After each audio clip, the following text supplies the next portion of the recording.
this is too black. Now it's fine, I guess.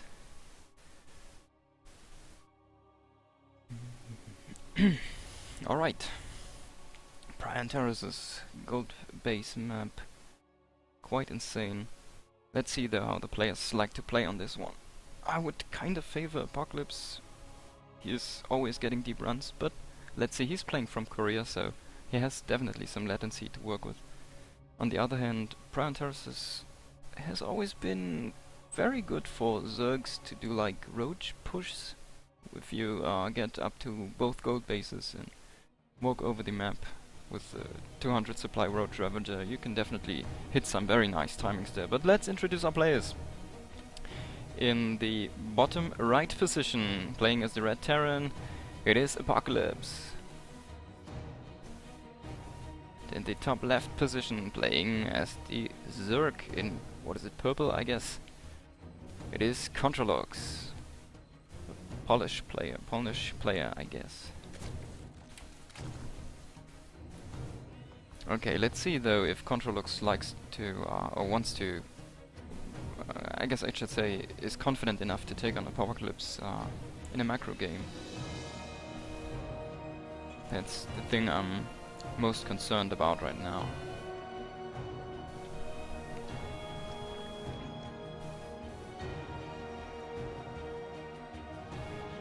So far, both players rather economic openings. I guess Apocalypse just going for the Reaper expand, most likely, and with the command center on the low ground behind that.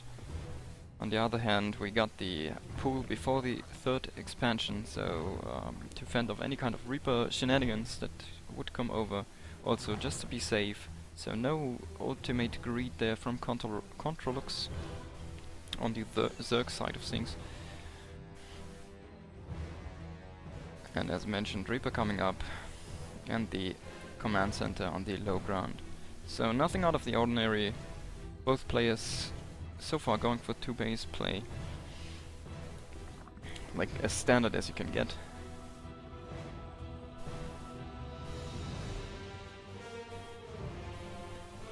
I would say though the key point kind of is gonna be when or at what timing Controlux wants to take his third base.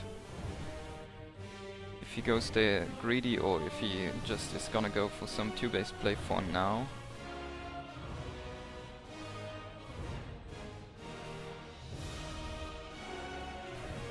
Factory following this up, probably a reactor, and then, well, he has a lot of options. Just saw today in the GSL finals go TY for some reacted Hellions again. It was versus Zesto, so it wasn't a TVP, but I guess you still can use Hellions and TVZ very well in the beginning.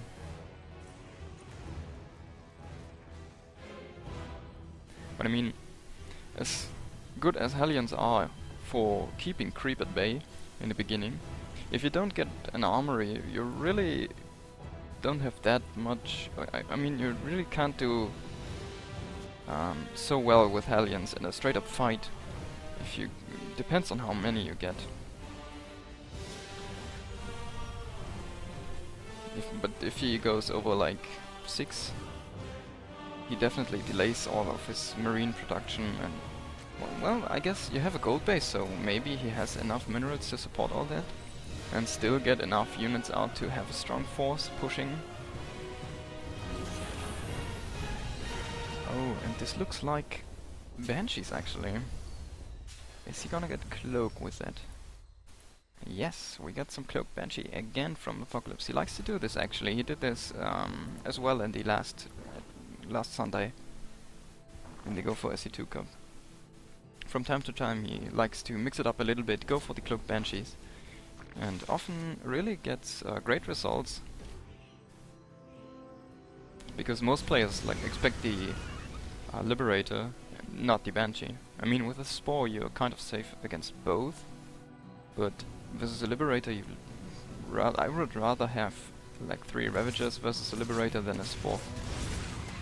Hellions now coming up, getting the links, and not really enough defense here. The Queens will eventually push this back, but very slowly. He has to evacuate for now.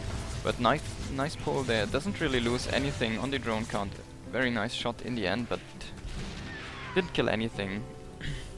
So a good defense there from Controlux.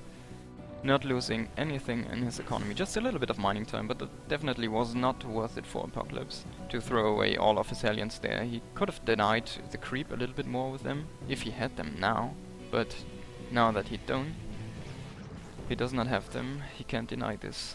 And Controlux can creep like a madman if he wants to. Let's see though, he is going into roach play, so maybe he is looking for that very big roach push, which you can get off these 2 gold bases very early on.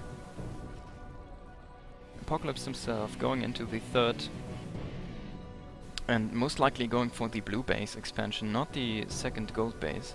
So he's gonna be at a deficit in the income for a little while. This spore is not ready, so very nice catching Controlux here off guard. He has an overseer though, but he should send it in the right direction. Pulled it back for a little while and loses the queen for that mistake.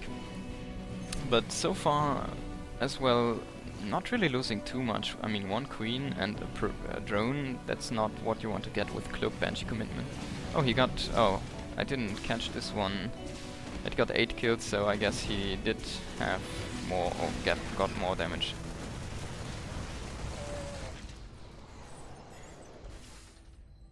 So 3 banshees now.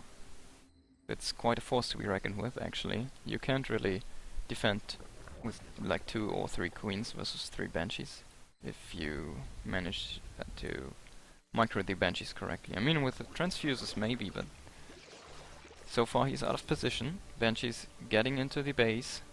There is a spore though, but he can easily focus down so many drones. Let's see. 1 queen, 2, 3 queens are making their way over, and the 4th is in position.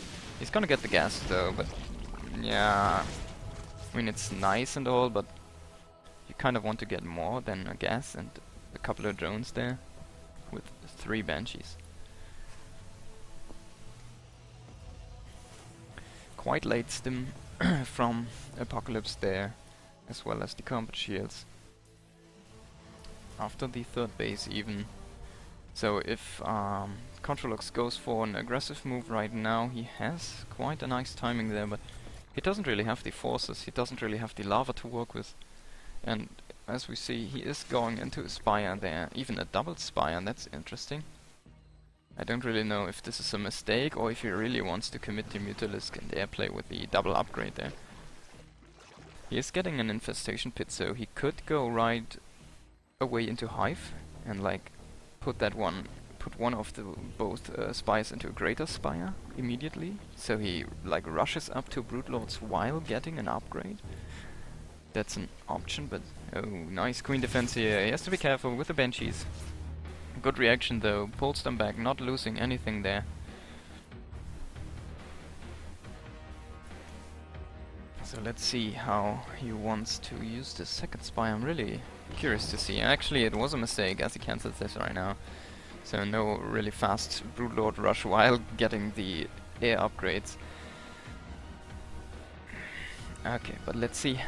What do we have as a unit count? We have 10 lings and 10 queens as defense and 6 lava. As well as 11 roaches in production. But he can't really push this back with just 11 roaches.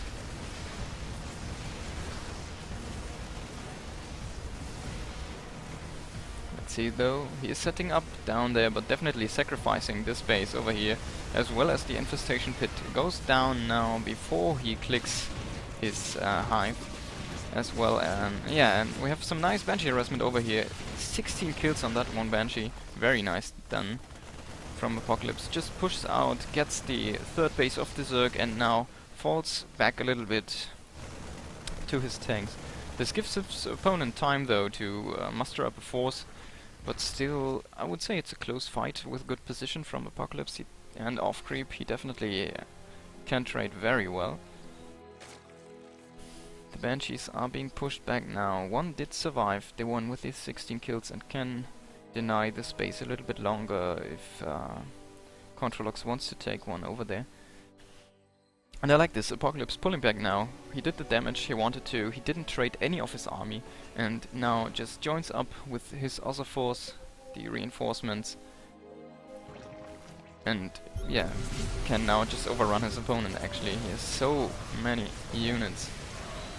Very nice bites over there on the tanks, snipes all of them immediately, but still this isn't enough as the Biostims fall and takes out all of the queens and the roaches. Just a few handful of Ravagers do survive, but they won't manage to defend all this. As well as the roaches hatching, they are not gonna do anything. Apocalypse should just take this game from here on. Very well played from Controlux to that point, but he did underestimate the forces of his opponent again and again. And he was really passive actually. He managed to get much on the economy, but and very nice upgrades, but I mean, that's about it. GG. And Apocalypse will advance to the next round.